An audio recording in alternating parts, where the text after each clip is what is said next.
তোমার হাতে অর্পণ করে আমি চলে যাচ্ছি পবিত্র মক্কা শরীফে। আমি আশা করি আমি ফিরে না আসা পর্যন্ত তুমি ঠিক মতো রাজ্য পরিচালনার কাজে নিয়োজিত থাকবে। এ ব্যাপারে আপনি কোনো চিন্তা করবেন না আপা হুজুর, আমি আপনার দেওয়া আদেশ সম্পূর্ণ রাখতে চেষ্টা করব। মনে রেখো পুত্র, আমি হলাম এই রাজ্যের অধিপতি। আমার ছেলে কোন প্রজাদের সঙ্গে তুমি কোন অন্যায় কাজে লিপ্ত হবে না। আর সেনাপতি, আজ হতে নিয়ে তোমার দায়িত্ব আমি তোমার হাত করে দিলাম। আমি আশা করি এতে কোনো প্রকার ত্রুটি হবে না। নিজামের জন্য আপনি কোনো চিন্তা করবেন না যাব না। আমার জীবনের শেষ রক্তবিন্দু হলেও আপনার দেওয়া দায়িত্ব আমি পালন করে যাব। বেশ, এবার আমি নিশ্চিন্ত হলাম। এসো এসো পুত্র, বসো তুমি রাজ সিংহাসনে।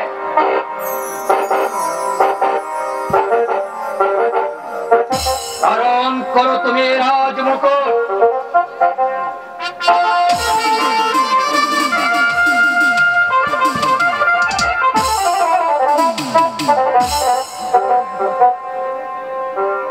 আমি তোমাকে সিংহাসনে বসিয়ে হাসি মুখে চলে যাবো পবিত্র মক্কা শরীফে হজ পালন করতে।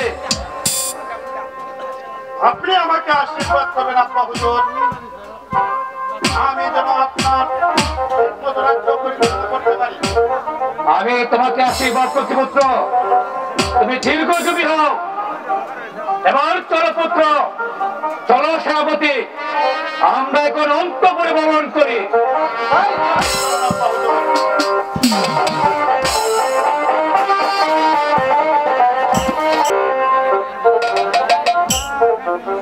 আচ্ছা সখী, তুমি সব সময় মুখ বার করে থাকো কেন? আমাকে খুলে বলো সখী, কেন তুমি বলো কি চোখে চেয়ে থাকো? বলো বলো কি চাও তুমি? বল না সখী, মনের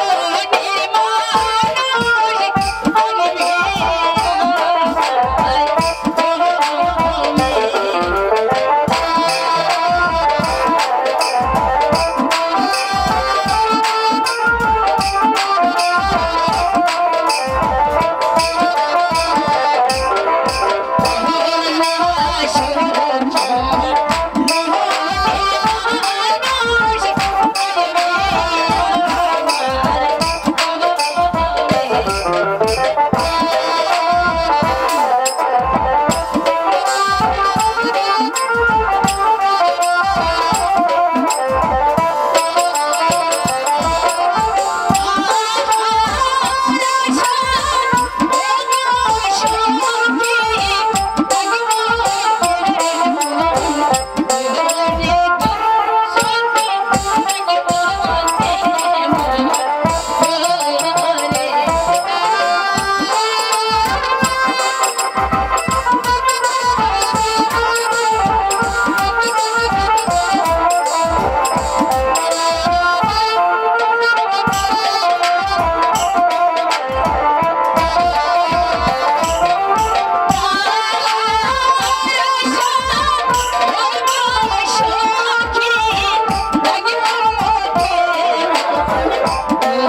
কে? ও বন্ধু, তুমি আর আসবে না, তোমার সাথে আমার আর দেখা হবে না। কি যে বলো মুক্তা, তোমার সাথে আমার দেখা নিশ্চয়ই হবে। তোমার ওই কমল হাতের মালা না পরে আমি কি থাকতে পারি মুক্তা? থাক, থাক। আর বাড়িয়ে বলতে হবে না। এখন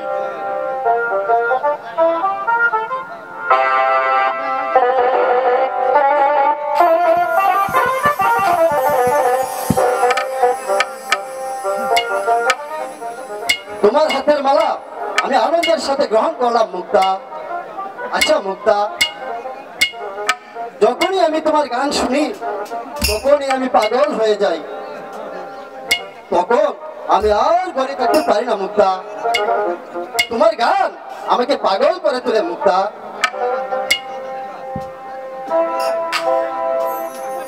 মুক্তা, তুমি আমাকে একটি গান শোনাবে না প্রিয়?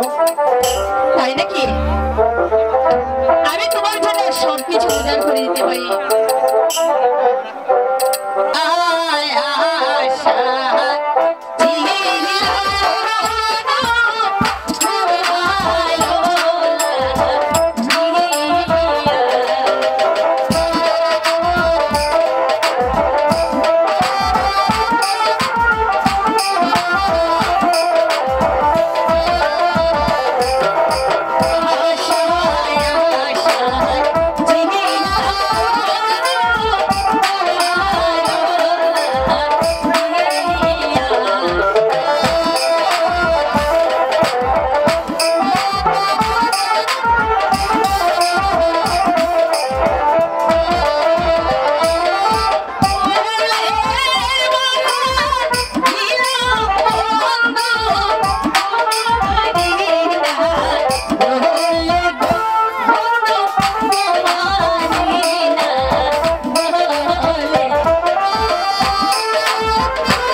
তোমাকে ছাড়া কিছুতেই বাঁচবো না মুক্তা।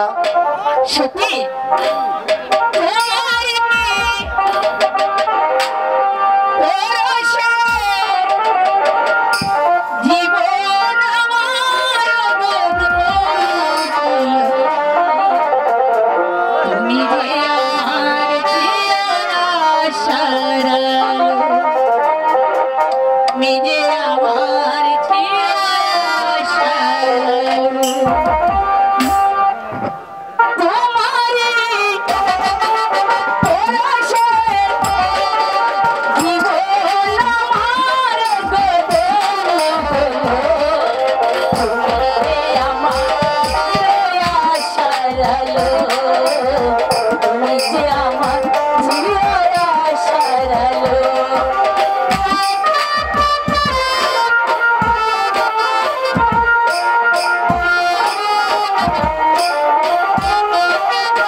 তোমাকে বিয়ে করে সমস্ত কলঙ্ক মুছে দেব।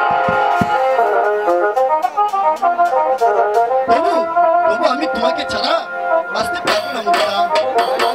তুমি আমাকে কথা দাও মুক্তা, আমাকে ছেড়ে কোথাও যাবে না। না না তো আমি তোমাকে ছেড়ে কোথাও যাবো না। সত্যি কি এই মুক্তার সাধন সফল হবে বন্ধু? আমি সত্যি কথা বলছি মুক্তা, আমি তোমাকে আমার হৃদয়ের রানী বানাবো। যত বিপদ আসুক না কেন তোমাকে তোমাকে আমার কাছ থেকে কেউ ছিনিয়ে নিতে পারবে না মুক্তা। আমি তোমার হাতে ধরে তোমাকে কথা দিলাম মুক্তা।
আমি বুঝে শপথ করেছি পাগল পরের কথায় নাম শোনাবো পরের কথায় নাম শোনাবো সীতাকে দিল নির্বাসন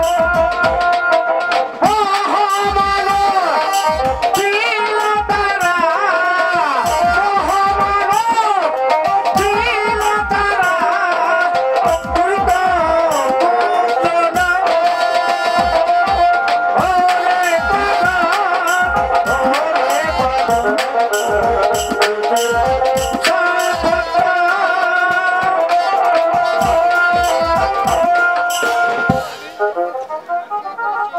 আমি শপথ ঠিকই করেছি মুক্তাকে আমি কোনোদিন বলবো না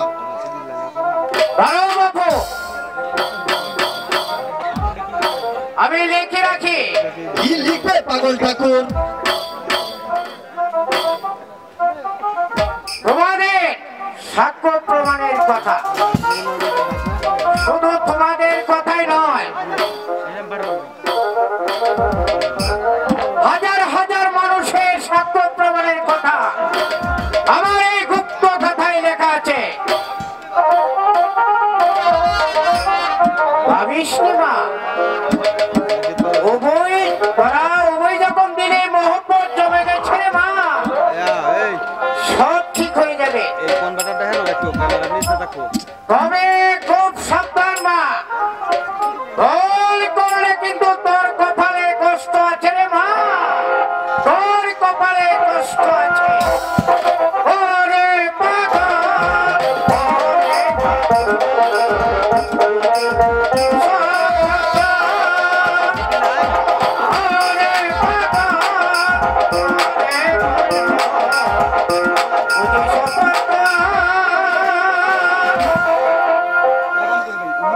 পাগলা ঠাকুর যেন কি বলে গেল আমার যে ভয় হচ্ছে বন্ধু কোনো ভয় নেই ওমা, তুমি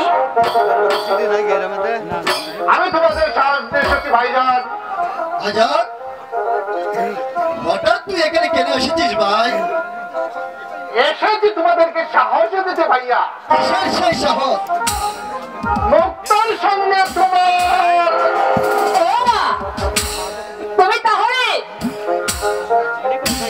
আড়ালে দাঁড়িয়ে আমি সবাই শুনেছি এবং তোমার গলে এই মালা দিতে এসেছি। যাও দুষ্ট বেটা। তুমি বাড়ি দুষ্ট দুষ্ট না হলে তোমাদের বাজিবত হতো না মজনু ভালোবেসে বিয়ে করেছিল লাইলিকে আর তোমাকেও সম্মান ভাতা ডিঙিয়ে বিয়ে করতে হবে আমার ভাইজানকে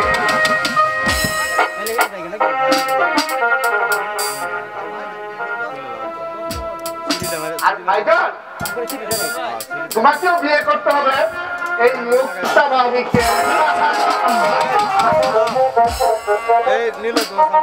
আমি তোকে কথা দিলাম আজাদ আমি মুক্তা কি বিয়ে করব বেশ করে বসে হলাম তাহলে আমি এখন আসি ভাইজান আচ্ছা বলো ভাইজান পিতা যদি পিতার কাছে সেদিন আমি কথাটা তুলেছিলাম পিতা বললেন বিয়ের কথা তো আর আগেই শেষ হয়ে গেছে এখন যদি সে মত পাল্টায় তাহলে বিয়ে কেউ আটকাতে পারবে না তুমি নির্ভয়ে দেখো ভাই সব দায়িত্ব আমি গ্রহণ করবো ভাইজান ওরে আজাদ আমি তোকে কি বলে যে ধন্যবাদ জানাবো তা আমি ভেবে স্থির করতে পারছি না আজাদ। ওরে আজাদ, ভাইজান, এই পৃথিবীতে অনেক মানুষের ভাই আছে, কিন্তু তোর মতো ভাই আমি কোথাও দেখিনি রে ভাই। ভাইজান, ওরে আজাদ, ছোটবেলা তোর গায়ে একটু কাটার আচর পড়লে আমি চোখের পানিতে বুক ভাসিয়ে দিতাম। আমি সব কিছু সইতে পারবো রে আজাদ, কিন্তু তোর এই মুহূর্তের কথা আমি কোনোদিন ভুলবো না ভাই, কোনোদিন ভুলবো না।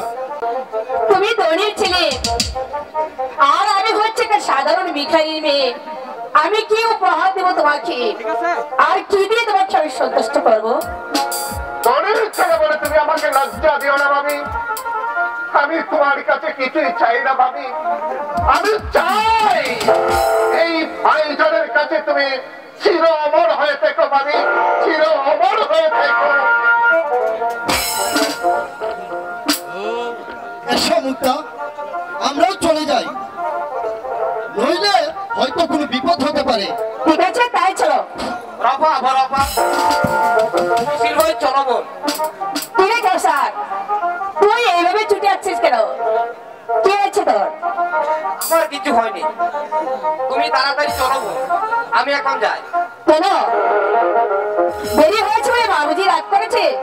না, আমি যেন ব্যথায় চিৎকার করছি। চলো বোন, আমি যেন হয়তো আর বাঁচবি না। না,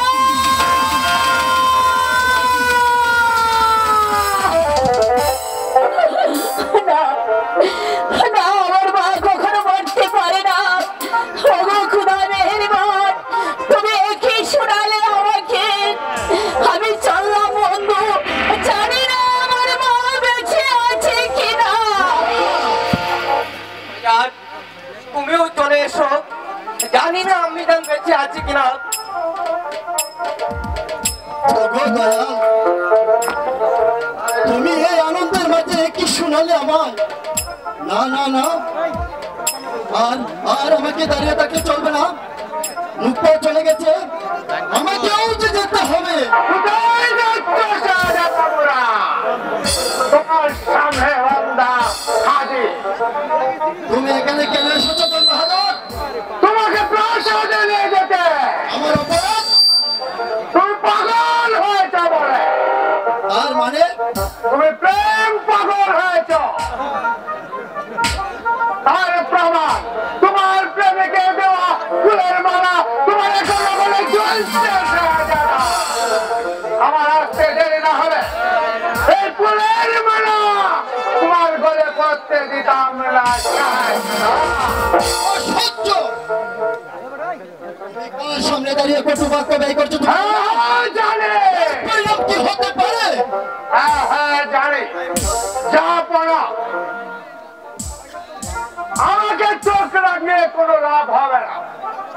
তুমি তারপর প্রাণে পড়েছ, একথা যা পড়ে জানতে পারে আমাকে আদেশ দিয়েছে তোমার উপর নজর রাখতে, যেন যাতে কোনদিন জাবর কর্মের সাথে মিশতে না পারো। তুমি আমার সম্মুখ হতে দূর হবে কিনা আমি জানতে চাই। আমিও জানতে চাই ওই ফুলের মালা ফেলে দিয়ে আমার সঙ্গে যাবে কিনা। যদি না যাই বন্দি করে নিয়ে যাবো তোমাকে। অসহ্য! মুক্তার এই বিপদের দিনে মুক্তার বাবা বাড়ি নেই, পাড়ার লোকজন কেউ আসেনি। এই সময় যদি আমি না যাই তাহলে কে তাদেরকে রক্ষা করবে বিপদ হতে? আমি মানব না, আমি মানব না তোমার আদেশ। আমি দেখি তুমি কেমন করে যাও। জন বাহাদুর, তুমিও তো একজন মানুষ। এই অসহায় মানুষের করুণা আত্মনাদ শুনে তোমার প্রাণটি কাঁদে না? না না না, কারো বেতায় আমার প্রাণ কাঁদে না। তুমি চলে এসো আমার সঙ্গে। তোমার সঙ্গে যাবে না, যাবে এই গুলামকার সঙ্গে। গুলামকা, তুমি কি আমাকে নিতে এসেছো গোলাম? আমি আপনাকে নিয়ে যেতে এসেছি। মুক্তার মা মারা গেছে, মুক্তার বাবা বাড়ি নেই, পাড়ার লোকজন কেউ আসেনি। আপনি চলুন দাদা, নইলে যে মুক্তাও মারা যাবে। গোলাম খা, আমার যাবার পথে তোর বাহাদুর বন্ধ করে রেখেছে গোলাম খা। এই নিয়ে অস্ত্র দিয়ে আপনি আপনার পথ পরিষ্কার করুন। সাবধান গোলাম খা! যা পড়ার আদেশ অমান্য করলে আমি তোমাকে কঠোর শাস্তি দেব। শাস্তির বই গোলাম খা করে না তবে আমি জানতে চাই তুমি ভোট চাইবে কিনা।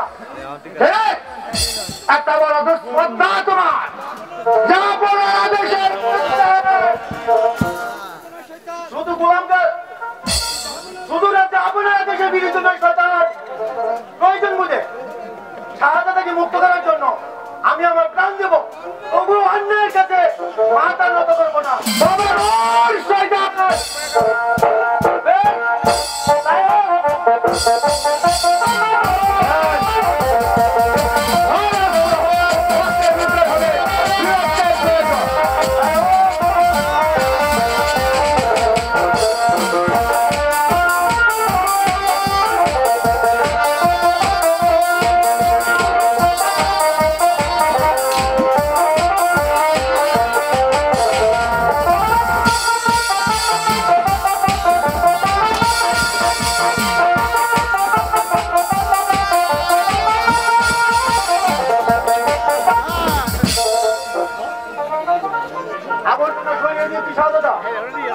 এবার চলুন আমার সাথে। তাই চলো গোলাম খা, তাই চলো।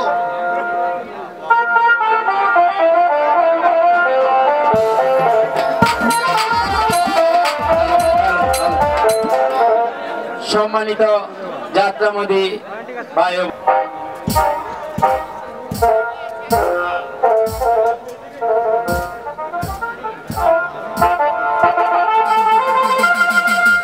সেনাপতি কেশব খা, আমাকে কেন স্মরণ করেছেন যাব না? আমি পবিত্র মক্কা শরীফ হতে হজ পালন করে সরে সালামত আমি রাজ্যে ফিরে এসেছি। আমি এখন বড়ই ক্লান্ত, তাই এখন আমার বিশ্রামের প্রয়োজন। শোনো সেনাপতি, বলুন যাব না। তুমি এই বৎসর প্রজাদের কাছ থেকে রাজকর আদায় করে আনবে, যাতে কোন একটি প্রজারেও কোন অসুবিধা না হয়। আর যদি কোন প্রকার অমঙ্গল ঘটে, আপনার দেওয়া আদেশ আমি অক্ষুণ্ণ রাখতে চেষ্টা করবো। যাব না, বলুন যাব না। আমি কোন দিন প্রজাদের উদ্দেশ্যে আজই তুমি চলে যাও সেই প্রজাদের উদ্দেশ্যে রাজকর আদায় করতে। আমি তাই যাবো। যাব না, চলুন যাব না। আমরা এখন অন্তপুরে গমন করি। তাই চলো সেনাপতি, আমার এখন বিশ্রামের প্রয়োজন। তাই চলুন যাব না।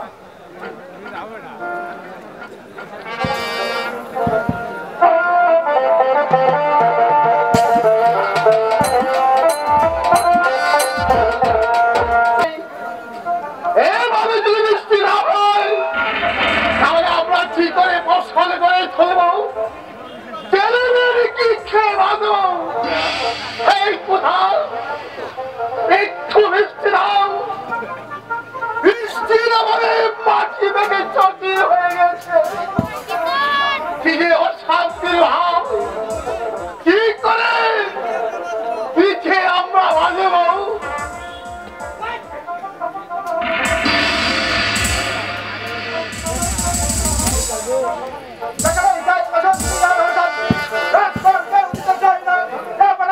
কি বলবো?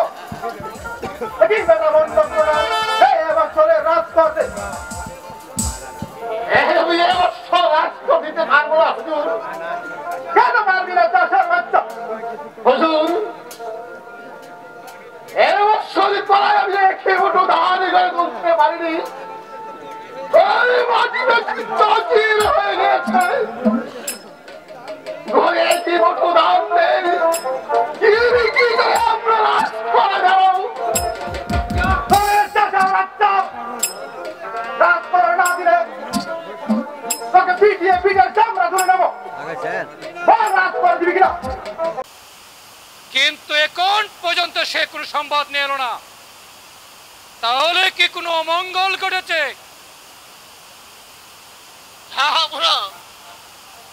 বিচারি করুন জাহাপনা, বিচারি করুন, বিচারি করুন জাহাপনা, বিচারি করুন। এ তুমি বিচার চাইতে এসেছো, কি হয়েছে তোমার? জাহাপনা আমি আর কি বলবো, আমি রাজকুমারে দিতে পারিনি বলে আপনার ওই কুচুক্তি সেনাপতি আমাকে চাবকের পরে চাবকে মেরেছে, আমাকে কত বিখ্যাত করে দিয়েছে। এই এই দেখুন জাহাপনা আমার পিঠ এখনো রক্ত ঝরছে। কে কে এই অসহ্য এত বড় দুঃসাহস এই সেনাপতির? সে আমার রাজ্যে আমার প্রজাদের উপর চালিয়েছে অসংখ্য নির্যাতন। এই অন্যায় শাসন আমি কোনোদিন মেনে নেব না।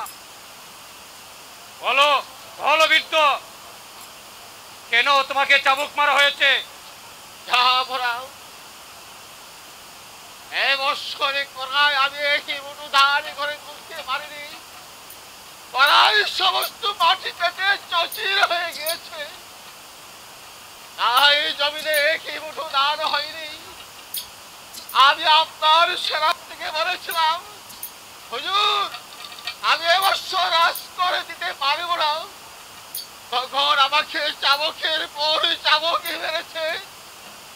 আমার স্ত্রী বাধা দিতে গিয়েছিল, তাকে এক লাঠি মেরে হত্যা করেছে। আপনি বিচারি করুন জাহাপনা, আপনি উপযুক্ত বিচারি করুন।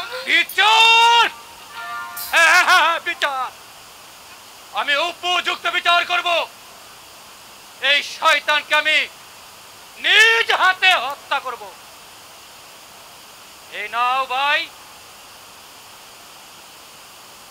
তুমি নির্ভয়ে বাড়ি ফিরে যাও। জাহাপনা সেদিন আপনাকে ধন্যবাদ জানাবো আমি ভেবে স্থির করতে পারছি না। জাহাপনা যাবার বেলায় আপনার জন্য দোয়া করে যাই, আল্লাহ যেন আপনাকে সুখী করে, সুখী করে। না না না, এ অসহ্য। আমি সেই শয়তানের উপযুক্ত বিচার করব।